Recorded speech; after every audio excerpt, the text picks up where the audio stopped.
This is the Lone Crater YouTube. We hope this video helps. In this video, I will explain how to replace your Mazda CX-5 rear wiper. First, make sure you have your new wiper blade and any basic tools you might need, like a small flathead screwdriver if your specific model requires it. Position the wiper arm so it's easy to access, usually by gently pulling it away from the rear window. Understanding how the old blade locks into place is key for a smooth removal. Now, let's get that old blade off. Carefully lift the wiper arm away from the glass until it locks into an upright position. Look closely at where the blade connects to the arm. You'll usually find a small tab or button.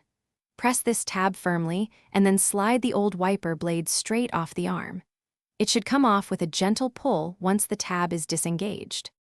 With the old blade removed, it's time for the new one. Take your new wiper blade and align its connector with the hook or pin on the wiper arm.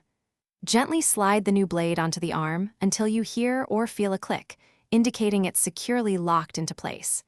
Give it a light tug to ensure it's firmly attached and won't come loose during operation. Finally, let's do a quick check. Carefully lower the wiper arm back down onto the rear window, making sure it rests properly. Before you hit the road, turn on your vehicle and test the new wiper blade to confirm it operates smoothly and clears the window effectively. Remember to dispose of your old wiper blade responsibly. Great job, you're all set. Thanks for watching. Consider subscribing if we helped you.